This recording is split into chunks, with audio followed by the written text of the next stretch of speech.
This episode of Why No One Plays is one that I've put off for a while, mostly because I felt like it would have been better for me to start with some other characters before getting around to this one. The reasons for not playing other fighters is more cut and dry, whereas for the Miis, it's both more obvious than any other cast member, yet not as obvious. Introduced in the previous title as a way for players to put their own customized flair into Smash, the Miis, alongside Palutena, served to give us a taste of interchangeable special movesets to expand on the depth of every fighter, and while they were for the most part agreed upon by many in Smash 4 as among the worst fighters in the game, largely as a result of their unstable legality for most of its competitive timeline, in Ultimate it's a different story. Presently, the Miis are ranked in various brackets of the tier list, with Mii Brawler squarely in low high tier at rank 37, Mii Gunner in low mid tier at rank 61, and Mii Sword Fighter at bottom tier, fifth to last, only ahead of Dr. Mario, DDD, Little Mac, and Ganondorf. As the highest ranked of the three, I wanted to start with Mii Brawler's episode first. In my opinion, any character among the first half of Ultimate's tier list, that being rank 41 and above, is more than capable of finding long-term success even at top level, and though the consensus is that Mii Brawler has more than enough innate strength to incentivize players using him, expectedly he doesn't have the greatest representation out there. Not the least played character by any means. On occasion you might see him pulled out for situational usage, but regardless, for this episode of Why No One Plays, we'll be talking about Mii Brawler. True to his name, Mii Brawler distinguishes himself as a close-quarters fighter amongst the trio. As such, he has properties conducive towards that type of playstyle, namely his above-average mobility. With decent ground movement, good jump height, fast falling speed, decent air movement, and the ability to wall jump, it's unlikely for him to be dominated in a contest of mobility. Additionally, he has the fastest attack speed of the group, with frame data one would naturally expect from a Brawler archetype. As one could infer from his generic nature, Mii Brawler's move pool is very straightforward, taking inspiration from existing fighters' attacks. For example, forward tilt is a basic spinning roundhouse kick designed to hit the opponent in front of you but not do much else, just like how Fox, Mario, and Captain Falcon's forward tilts behave. Up tilt's an uppercut used to set up combos, almost identical to Mario's. Down tilt is a low sweep that's also for combo setups. You see this on Fox, Pikachu, Sheik, Lucario, etc. Dash attack is a quick albeit unspectacular burst option just like ZSS, Yoshi, and Sonic. Forward up and down smash are also as pedestrian as they come in terms of function, though that isn't to say they're bad moves by any means. Forward smash is very reminiscent of Falcon's in terms of power and range. Up smash has been notoriously compared to Fox's due to having effectively the same startup, animation, and kill power.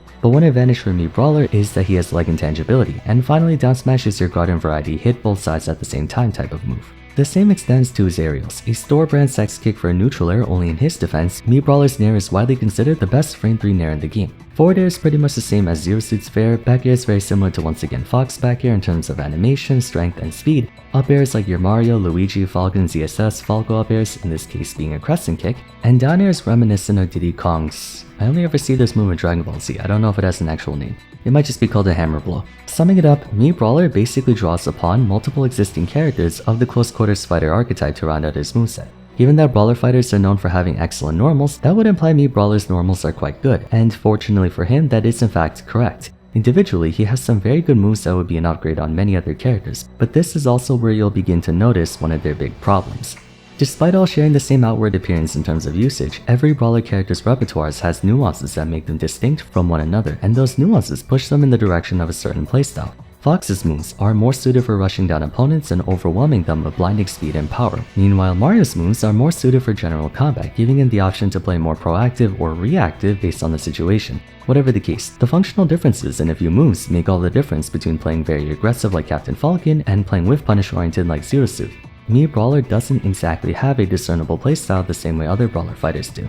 Not implying that he has no combo game or can't go aggro on you, it's actually the opposite. His moveset is so generic that it has some semblance of everything. Up tilt and up air are reminiscent of Mario setups into ladder combos, meanwhile neutral and back air can be used to pressure a neutral just like the way Fox would. Mobility wise, he can certainly play evasive and look for openings for some quick hit and runs in the same fashion as Zero Suit. He has a little something for everything, the problem is he doesn't have enough of everything. From just his normals alone, there's nothing that intuitively screams out at a prospective player, consequently making him lack an identity compared to other members of his archetype.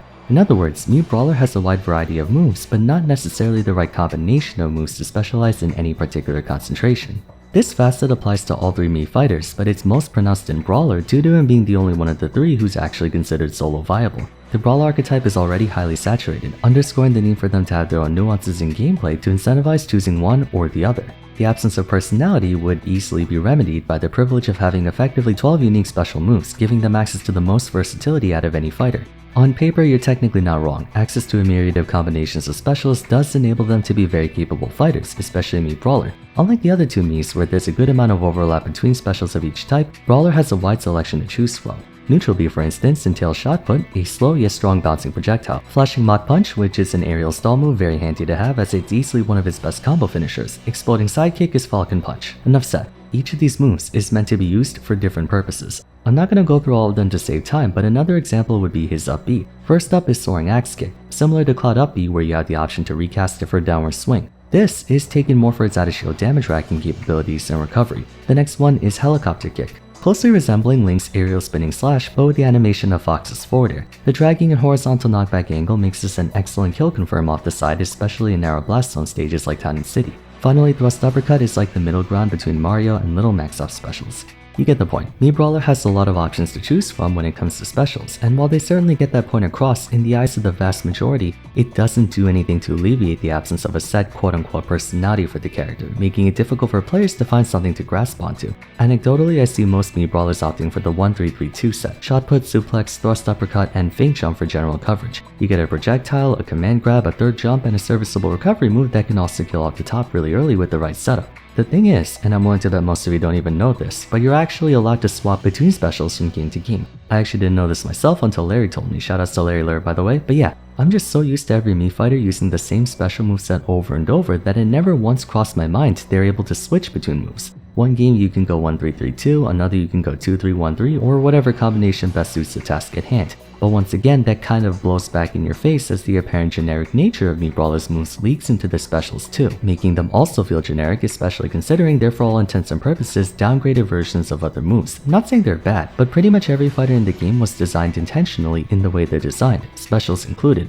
As such, Mii Brawler's specials also lack that personal flair that lends credence to their character because they're essentially store-brand versions of other moves, which may also be the reason what few Mii Brawler players that exist only stick to one set of specials for the entirety of their career and seldom switch it up at all, much less between sets or games for that matter. This transitions into the second thing deterring Miis from being played by more people. They're hard to get a read on. With such an unexciting moveset, their only strength lies in their ability to switch between specials and therefore completely tailor their option selection to whatever challenge they come across. You can think of it like this. Let's say every brawler character has a range of 80 to 120. 120 means they're good in these situations and 80 means they're bad in those situations. Given that no other character has access to fundamentally different specials, that range of 80 to 120 stays constant no matter what, letting the player work towards a clear understanding of what their main can and cannot handle and adjust accordingly. Mii Brawler on the other hand has a ton of ranges. He can either be 80 to 120, 90 to 110, 70 to 130, what have you. It all depends on the kind of specials they have. You can go for a full-on fighting Mii Brawler by taking Flashing Mach Punch, Onslaught, Helicopter Kick, and Head-On Assault.